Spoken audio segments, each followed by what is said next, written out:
David Muir. Good evening. We're coming back on the air at this hour because there's been a development in the search for Nancy Guthrie, the 84-year-old mother of Today Show host Savannah Guthrie. The Pima County Sheriff's Department, with assistance from the FBI, has detained an individual at this hour for questioning in connection with the abduction of Nancy Guthrie. Again, a person detained in connection with this case. Yeah, Tram and Troy, good afternoon to you both. You may remember Friday night. This was a big night in this investigation when very late at night, law enforcement were executing a search warrant here in the Catalina Foothills area. It was this home just over my shoulder. It's only about 2 miles from Nancy Guthrie's own home. They were also taking a pretty close look at a Range Rover that was parked at a Culver's just a couple of miles away from here as well. Day 79. 79 days since an elderly woman disappeared from her home in the middle of the night in one of Tucson's most affluent neighborhoods. 79 days since her doorbell camera went dark at 1:47 in the morning. 79 days since her family waited for her at church, and she never came. Today, for the first time in this investigation, I'm not going to walk you through what we don't know. I'm going to walk you through what investigators already knew before they ever knocked on a door 2 miles from Nancy Guthrie's home. Because here's what most coverage of this story has completely missed. The FBI doesn't execute 2 simultaneous search warrants on a house and a vehicle in an active kidnapping case on a random person. They don't deploy targeted surveillance on someone for days before making a move, unless something concrete sent them in that direction. Someone lived 2 miles from Nancy Guthrie. Someone with a criminal record. Someone already in the system. Someone the sheriff has still not cleared, even now, on day 79. His name is Luke Daly. And this is the story the headlines got wrong. February 1st, 2026. The Catalina Foothills neighborhood sits quiet in the early morning darkness. This area north of Tucson features wide streets, desert landscaping, and homes set back from the road. At 1:47 in the morning, Nancy Guthrie's doorbell camera stops recording. When Sunday morning arrives, her family expects to see her at church. She doesn't show up. Nancy Guthrie is 84 years old. Her daughter, Savannah Guthrie, co-anchors NBC's Today Show. This is not a missing person who will slip through the cracks of public attention. Within hours, the Pima County Sheriff's Department opens an investigation. Within days, the Federal Bureau of Investigation joins the case. Kidnapping across state lines falls under federal jurisdiction, and the FBI brings resources local departments simply don't possess. The initial search focuses on Nancy Guthrie's immediate surroundings. Her home sits in an expensive neighborhood where crime rarely intrudes. Neighbors are interviewed. Security footage is requested. The doorbell camera that went dark becomes a critical timestamp. 1:47 in the morning marks the last confirmed electronic record of activity at her residence. Then investigators find something. Approximately 2 miles from Nancy Guthrie's home, a pair of black gloves is recovered. These aren't work gloves discarded by a landscaping crew or winter gloves dropped by a jogger. These gloves become evidence, tagged, photographed, and sent to the laboratory for analysis. The FBI confirms that male DNA was recovered from one of those gloves. This DNA profile gets uploaded to CODIS, the combined DNA index system maintained by the federal government. CODIS contains millions of profiles from convicted criminals and crime scene evidence across the country. When forensic analysts upload a new profile, the system searches for matches automatically. If someone in that database matches the DNA on those gloves, investigators will know. But here's where the story becomes more complex. The Pima County Sheriff's Office confirms the DNA recovered from the gloves came from more than one person. This isn't unusual in forensic investigations. Gloves get handled by multiple individuals. DNA transfers through contact. Skin cells, sweat, microscopic biological material, all of it creates a mixed profile that requires separation before analysts can make definitive identification. Sheriff Chris Nanos addresses this challenge publicly. In his own words, separating mixed DNA samples could take weeks, months, or maybe a year. As many as 5 separate laboratories around the country are currently working on isolating those DNA strands. This is not television forensics where results appear overnight. This is meticulous scientific work, where accuracy matters more than speed. While forensic analysts work on the gloves, investigators pursue another strategy. The FBI requests doorbell camera footage from every resident within a 2-mile radius of Nancy Guthrie's home. Law enforcement does not define search radiuses arbitrarily. That 2-mile perimeter was drawn based on physical evidence investigators had already recovered. The gloves found approximately 2 miles away. The FBI's doorbell footage request, covering every resident within 2 miles, 2 data points. The same geography. Hundreds of residents live within that radius. Most have absolutely nothing to do with this case. The FBI isn't accusing every neighbor. They're gathering information, building a timeline, tracking vehicles and foot traffic through one of the most affluent areas of Tucson during the critical hours surrounding 1:47 in the morning. Somewhere during this process, something changes. A lead develops. Intelligence gets compiled. Probable cause begins to build. We know this because of what happens next. It's 9:15 on a Friday evening, 12 days into the investigation. The Catalina Foothills neighborhood remains quiet, the way expensive neighborhoods always are after dark. No lights flash, no sirens wail, no megaphones announce law enforcement presence. Federal agents and sheriff's deputies converge on a home in the 6200 block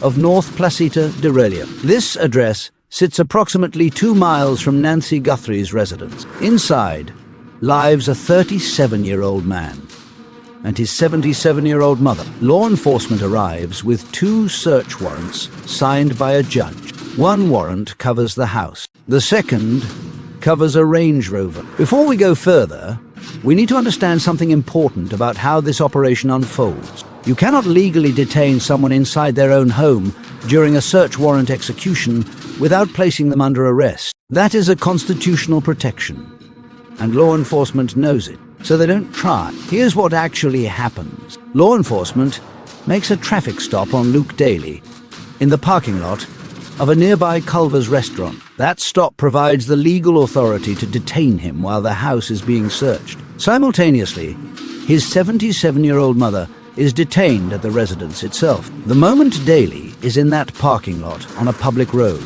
the legal dynamic changes completely. Both are detained. Physical samples are taken. Statements are given. Both are then released without formal arrest. Meanwhile, back at the house, a search that takes hours is already underway. Evidence is collected. According to Sheriff Chris Nanos himself, that evidence is still being processed. This is what a professionally executed, federally coordinated, judicially authorized investigation looks like in motion. This was not a knock and talk.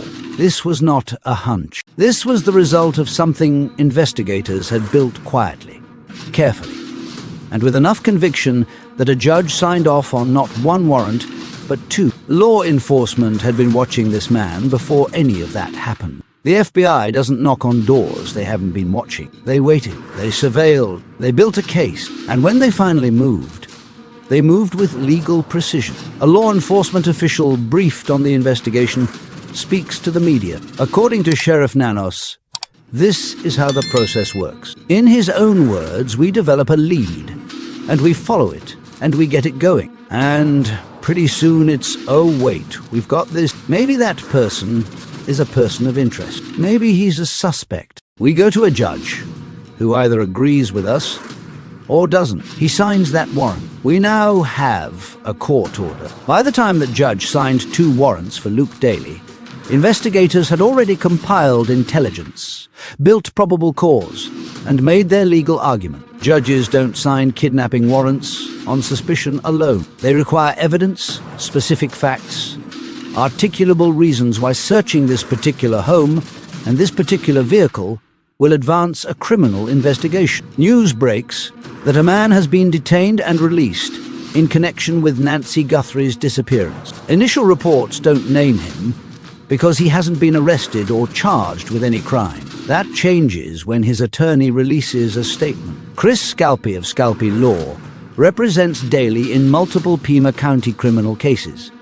Not just this one. That detail matters enormously. Luke Daly already had a criminal defense attorney on retainer before the FBI ever showed up. Scalpy's formal statement confirms that Luke Daly was the subject of 2 search warrants issued and served on February 13th, 2026. Mr. Daly and his mother were both detained by law enforcement while those search warrants were being executed. Neither Mr. Daly nor his mother were arrested in connection to this case or any other. Mr. Daly has no link whatsoever to Nancy Guthrie and has no information related to her kidnapping. Note what that statement does. It confirms the warrants. It confirms the detention. It denies involvement. Note what it does not do. It does not explain why the FBI chose this specific man's home and vehicle for 2 simultaneous search warrants in an active federal kidnapping investigation. So who is Luke Daly? Everything that follows comes from verified public court records available to anyone who requests them. In 2019 through 2020,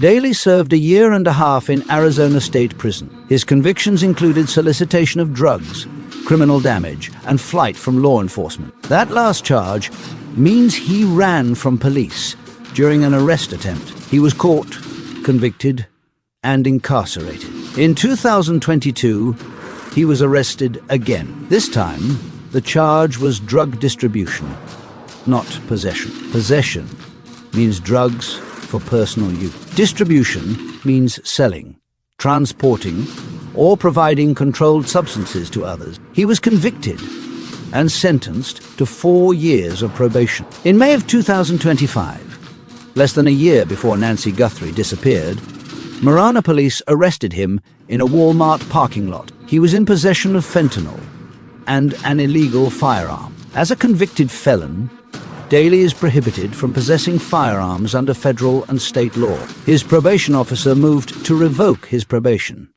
which would have sent him back to prison. A judge heard the arguments and allowed him to remain in the community. That is the critical detail. As of February 1st, 2026, the night Nancy Guthrie was taken, Luke Daly was a convicted felon currently on probation with a recent arrest. For fentanyl and an illegal gun, living in the Catalina foothills neighborhood of Tucson, Arizona. The county sheriff's department has told us that that night they detained and questioned multiple people. Everybody eventually was released. We can now report that one of those people detained and questioned and then released is a 37-year-old man here from Tucson who has a lengthy rap sheet of prior criminal charges. We are not naming him because he has not been arrested or charged with any crime in relation to Nancy Guthrie's disappearance. The last big law enforcement movement in the Nancy Guthrie disappearance involved federal agents removing multiple people from this home in the Catalina foothills area, just a 5-minute drive from Nancy Guthrie's home. A law enforcement official briefed on the investigation, telling ABC News. I want to bring in our chief investigative correspondent, Aaron Petersky, live in Tucson. Aaron, do we know where this person was detained? This individual was detained in connection with Nancy Guthrie.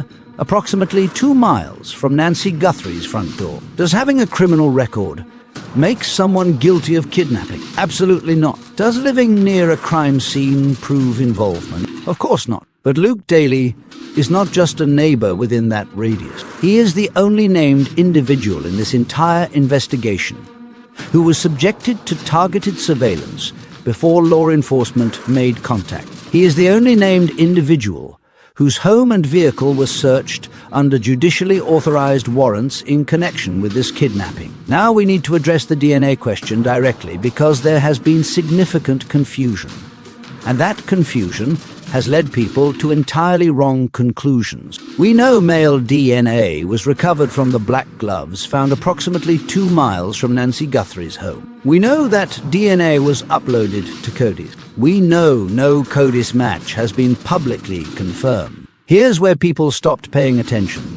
And here's where the story actually gets interesting. Luke Daly is a convicted felon. His DNA profile is almost certainly already in CODIS. Arizona requires DNA collection from convicted felons. If his DNA matched the glove DNA directly, investigators would likely already know. The absence of a formal arrest, in that narrow specific sense, is significant. But here's what CODIS does not do. CODIS does not match surveillance footage. It does not match digital trails, financial records, or cell phone data. It does not account for gloves worn properly, meaning DNA deposited might be partial, degraded, or mixed with other contributors. The Pima County Sheriff's Office has already confirmed the DNA in this case came from more than one person. Isolation becomes a forensic challenge that Sheriff Nanos said could take, in his exact words, weeks, months, or maybe a year. 5 separate labs working simultaneously on separating those DNA strands. Then there is genetic genealogy, the tool that caught the Golden State Killer after decades. This process doesn't require the suspect's own DNA to be in any database. It works by matching partial profiles to relatives, building a family tree backward from a DN, a sample, until investigators can identify a candidate. It is slower than CODIS. It is also significantly more powerful. The FBI recently received a hair sample recovered from Nancy Guthrie's home and is now conducting advanced analysis. Genealogist C.C. Moore, one of the most respected practitioners in this field, called it a potentially decisive development. In her professional assessment, hair absolutely can make the case solvable. No CODIS match is not the same as no suspect. That distinction is not a technicality. It is the difference between understanding this investigation and misreading it entirely. Think carefully about what it means that the FBI asked every resident within a 2-mile radius of Nancy Guthrie's home to submit doorbell camera footage. That perimeter was drawn based on physical evidence investigators had already recovered, evidence that told them something about the distance between the origin point and where the suspect discarded materials after the abduction. The black gloves with male DNA found approximately 2 miles from Nancy Guthrie's home. The FBI's doorbell footage request, every resident within 2 miles. Luke Daly's home on the 6200 block of North Placita de Roelio, approximately 2 miles from Nancy Guthrie's home. 3 data points. The same geography. The geography does not make him guilty. Investigators didn't draw that 2-mile radius without a reason, and Luke Daly didn't end up at its center by coincidence. When news broke that a man had been detained and released in connection with the Nancy Guthrie investigation, every journalist in Tucson asked the same question. Who is he? Most stopped at his name and criminal record. Very few asked the more important question. What did investigators already know before they ever knocked on his door? The FBI doesn't show up at 9:15 on a Friday night with 2 signed warrants, federal agents, sheriff's deputies, and a coordinated detention strategy because someone's name came up in casual conversation. They show up because surveillance led them there, because intelligence pointed in that direction, because evidence, whether digital, forensic, or testimonial, created probable cause sufficient to convince a judge. 79 days have passed since Nancy Guthrie disappeared. Luke Daly has not been arrested. He has not been charged. His attorney maintains he has no link whatsoever to this case, and the sheriff has not cleared him. That is where this investigation stands. Evidence collected from his home and vehicle is still being processed. DNA from multiple contributors is being separated in 5 different laboratories. A hair sample is undergoing advanced genetic genealogy analysis. Doorbell footage from hundreds of residents within that critical 2-mile radius has been reviewed or is under review. This is not a case gone cold. This is a case being worked methodically, carefully, with federal resources and forensic technology that takes time to produce results. The question is not whether investigators have a suspect. The question is whether they can build a case strong enough to charge and convict. If you want to stay updated on this investigation and others like it, make sure you're subscribed to Revealing Untold Crimes. Hit that like button and turn on notifications so you don't miss the next part of this story when new developments break. Because something will break. Evidence doesn't sit in 5 laboratories indefinitely. Genetic genealogy produces results, or it doesn't. Surveillance footage either shows something or it reveals nothing. And Luke Daly, either had involvement in Nancy Guthrie's disappearance, or he is the unluckiest man in Tucson, living 2 miles from a kidnapping victim, with a criminal record under federal investigation, subject to search warrants, and still not cleared 79 days later. The FBI is still watching, the labs are still working, and somewhere, evidence is telling a story that hasn't been made public yet. When it is, you'll understand why this case was never about what we didn't know. It was always about what investigators knew all along. When news broke that Luke Daly had been detained and released, one question dominated every press conference, every public statement, every reporter standing outside the Pima County Sheriff's Department. Has he been cleared? Sheriff Chris Nanos did not say yes. When asked directly on camera whether Luke Daly was no longer a suspect, Nanos gave an answer that should have made every headline. His exact words: "Does that mean he's not a suspect any longer? No. We'll do our work. We've got evidence to process from the home." Read that again. That is a sitting sheriff leading a federally coordinated kidnapping investigation, telling reporters that the search of Luke Daly's home produced material still being actively analyzed. He is not speculating. He is describing an ongoing forensic process connected to a specific individual. Now compare that to what Nanos did when online speculation began targeting members of the Guthrie family, including Nancy's son-in-law. The sheriff took the extraordinary step of publicly and formally clearing the entire Guthrie family by name. His exact words: "The Guthrie family, to include all siblings and spouses, has been cleared as possible suspects in this case."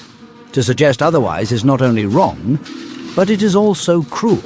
The Guthrie family, formally cleared by name, on camera. Luke Daly, released.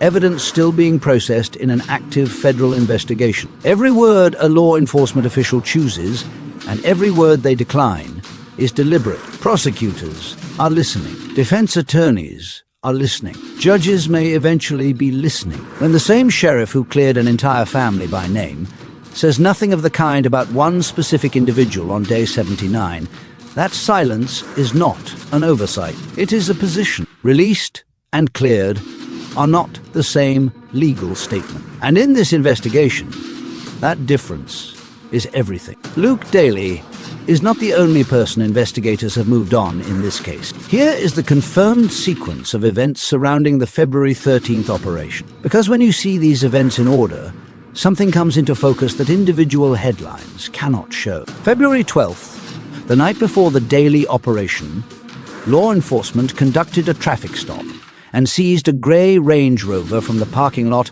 of a Culver's restaurant in the Catalina foothills area. Later that same night, at approximately 11 in the evening, a woman named Kayla Noel Day was arrested at her Tucson residence. She was booked into Pima County Jail. Court records show she later refused to appear for a scheduled court date and was ordered transported by authorities. She has not been formally charged in connection with the Nancy Guthrie investigation, and law enforcement has not confirmed any direct link between her arrest and the kidnapping case. February 13th, 2 warrants executed on Luke Daly's home and Range Rover. Daly detained at a nearby Culver's parking lot. His mother detained at the residence. Physical samples taken from Daly. Both released without arrest. Earlier in the investigation, a man who identified himself as Carlos, later identified as Carlos Palace, was stopped in Rio Rico, Arizona, approximately 30 minutes south of Tucson, near the Mexican border. He was detained, questioned, and released. Authorities later confirmed he was not connected to the case. I want to be precise about what I'm asserting and what I'm not. Online speculation has circulated connecting Kayla Noel Day and Luke Daly through prior criminal history and a possible shared network. That connection has not been confirmed by law enforcement, and I am not presenting it as fact. What is a fact? Kidnapping for financial gain, the kind with ransom demands and coordinated pre-dawn execution, does not typically happen in isolation. It requires planning, infrastructure, and in many cases, a network. Tucson sits approximately 60 miles from the Mexican border, one of the most active trafficking corridors in the United States. The FBI has already reached out to Mexican authorities in connection with this case. Not because investigators have confirmed Nancy was taken across the border, but because they cannot rule out that the people responsible have connections that cross it. An anonymous note received by TMZ claimed the writer saw Nancy alive in the Mexican state of Sonora, which borders Arizona, roughly 70 miles from Tucson. The note stated, "I know what I saw 5 days ago south of the border, and I was told to shut up. I know who he is, and that was definitely Nancy with them." The writer referred to more than one person involved. He mentioned a main person and others. He claimed Nancy was taken to Mexico. TMZ sent the letter to the FBI, along with 3 others they had received. Law enforcement sources confirmed to media outlets that the FBI has told federal Mexican law enforcement to alert various police agencies to be on the lookout for Nancy and her kidnapper. Those same sources stated it is possible investigators believe Nancy was taken across the border, but they doubt it happened directly after the kidnapping. The FBI checked Border Patrol cameras and various electronic devices at crossing points. That note is unverified. Law enforcement has not confirmed its credibility, but it exists. And the FBI does not contact foreign law enforcement agencies as a formality. Before I break down what comes next in this investigation, I need you to hear about another woman. Her name was Annie Laurie Heron, and what happened to her in 1988 is the reason investigators studying the Nancy Guthrie case have a 40-year-old blueprint sitting in front of them. Jackson, Mississippi. Annie Laurie was 72 years old, a prominent socialite, president of the Jackson Opera Guild, wife of one of the wealthiest men in the state. Her husband, Robert's net worth was estimated at over $100 million. Annie Laurie also had a chronic intestinal condition requiring daily steroid medication. Without it, her condition could become life-threatening. She was elderly. She was frail. She was alone. On July 26, 1988, after her bridge club left and her housekeeper went home, she vanished. Her husband came home to blood on the carpet and a ransom note listing 12 men he had allegedly wronged in business, demanding payment to each. Among those 12 names was a Florida attorney named Newton Alfred Wynn. 3 weeks later, a letter arrived in her handwriting. "Bob, if you don't do what these people want, they're going to seal me up in the cellar of this house with only a few jugs of water. Please, save me." Robert Heron mailed nearly $1 million in ransom the following day. The FBI investigated for years. Wynn's paralegal cooperated. A former girlfriend testified. The evidence pointed to a scheme rooted in a $153,000 court judgment against Wynn, connected to the Heron business empire, issued 4 years before the kidnapping. The FBI believed he had spent those 4 years planning. In 1990, Newton Alfred Wynn was convicted of conspiracy to commit kidnapping, extortion, and perjury. He received 19 years and 7 months in federal prison. He was released in 2006. He died in 2012. He never admitted to anything. Annie Laurie Heron was never found. Robert Heron died of a heart attack in November 1990, never knowing what happened to his wife. Now, here is why I'm telling you this today. The man convicted in Annie Laurie's kidnapping was not a random predator. He was someone with a prior grievance, someone with a reason, someone who had planned for years before he acted. The Nancy Guthrie investigation has tools Annie Laurie's investigators never had. DNA databases, genetic genealogy, doorbell camera footage, 40,000 tips, 5 labs working simultaneously. The technology has changed entirely, but the core question investigators ask in every kidnapping has not changed at all. Who had a reason? That question has not been answered publicly in the Nancy Guthrie case, but it has been asked since day one. And it will be the question at the center of whatever arrest eventually comes. Let me give you the precise inventory of where this investigation stands on day 79. Confirmed facts. Nancy Guthrie was abducted from her Catalina foothills home On February 1st, 2026, bloodstains were confirmed by forensic testing. 2 bleach bottles were found near the entrance of her home. A masked suspect, approximately 5 feet 9 inches to 5 feet 10 inches tall, with a medium build, was captured on doorbell footage, deliberately tampering with the camera. Before it went offline at 1:47 in the morning, the suspect carried a 25-liter Ozark Trail backpack, sold exclusively at Walmart, and wore black gloves. One of those gloves was recovered approximately 2 miles from Nancy's home, containing male DNA from more than one contributor. That DNA is currently being analyzed at multiple labs,